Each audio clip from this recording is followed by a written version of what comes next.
एक महिला जब पुनर्जन्म लेती है तो सबसे पहली चीज जो वह करती है वह यह है कि वह 99 बोतल शैंपेन एक ही सांस में पी लेती है ताकि वह कभी गर्भवती न हो सके, क्योंकि केवल इस तरह ही वह अपनी जान बचा सकती है।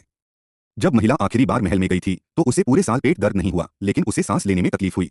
वहीं दूसरी तरफ शुमेई 9 महीने तक गर्भवती रही, लेकिन उसकी काया अभी भी कमजोर रही और 16-17 साल की लड़की ने अपनी गर्भावस्था छिपा रखी।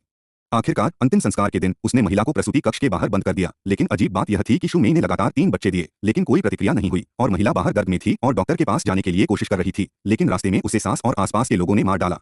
महिला को तब तक पता नहीं चला जब तक वह मर गई और पता चला कि शुमेई ने कौन सा जादू किया जिससे सारा दर्द महिला के शरीर में चला गया, क्योंकि केवल इस तरह ही वह अपनी जान बचा सकती थी और अकेले युद्ध जीत सकती थी।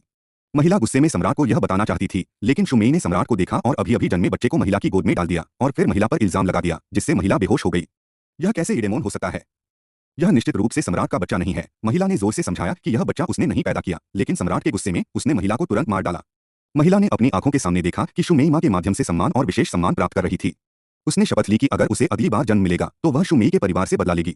जब महिला फिर से अपनी आंखें खोली तो वह पिछले साल के 1 साल पहले महल में प्रवेश के दिन में वापस आ गई। पिछली जिंदगी के दुखद अनुभव याद आते ही महिला ने बिना कुछ सोचे शुमेई को एक थप्पड़ मार दिया। पिता ने यह देखकर गुस्से में धमकाया कि महिला का चयन रद्द किया जा सकता है। महिला ने बिना हिचकिचाए हामी भरी और जाने ही वाली थी, तब पिता और सौतेली मां ने उसे रोकने की कोशिश की। इस समय उन्होंने महिला पर जादू किया था, इसलिए महिला ने निश्चय किया कि वह चालाकी से शुमेई को अपना ही नुकसान खाने देगी। सौतेली मां की मदद से दोनों बहनों को एक ही बार में महल में चुना गया और उनके कमरे विशेष रूप से पास-पास रखे गए। पिछली जिंदगी के अनुभव को दोहराने से बचने के लिए महिला ने तुरंत नौकरानी से 99 बोतल कस्तूरी मंगवाई और सबको एक ही सांस में पी लिया। इस जीवन में वह जीवन भर बेगर्भ रहना पसंद करती थी, लेकिन शुमेई की चालाकी सफल नहीं होने देगी। इस बीच दूसरी तरफ शुमेई ने भी खाली समय नहीं गवाया। महल में आधे महीने में ही उसने सम्राट का ध्यान खींच लिया और अन्य रानियों को जलन और ईर्ष्या में डाल दिया।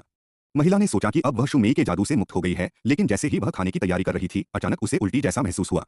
महिला ने तुरंत ही बुरी भविष्यवाणी महसूस की और अगले ही पल नौकरानी दौड़ती हुई आई और सूचना दी, पाइरुयान गर्भवती हैं।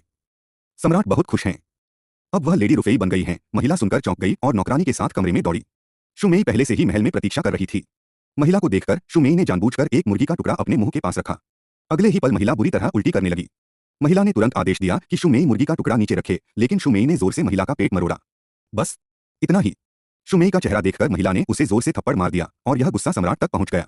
शुमेई ने सम्राट से कहा कि महिला गर्भवती बच्चे को देखकर ईर्ष्या में थी और सम्राट को मारना चाहती थी।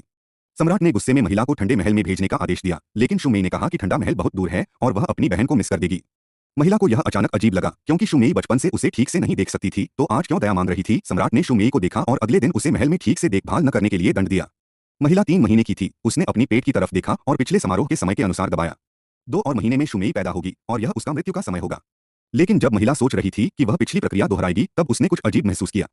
महिला को महल में रखा गया था। शुमेई हर दिन महल में रहती थी और वह सम्राट से कुछ भी नहीं पूछ सकती थी। अज्ञानी ने सोचा कि वह और महिला महल में साथ हैं। रहस्य को स्पष्ट करने के लिए महिला ने गार्ड को घूस दी और चोरी छिपे महल से बाहर निकल गई। जैसे ही वह बाहर कदम रखा, उसे पहले कभी न हुए अनुभव का एहसास हुआ। महिला ने अचानक संदेह महसूस किया और समझ गई कि पिछली बार शुमेई ने जानबूझकर दोनों को पास रखा था और शुमेई के जन्म के समय महिला को बाहर लॉक करना क्यों जरूरी था। समझ गई।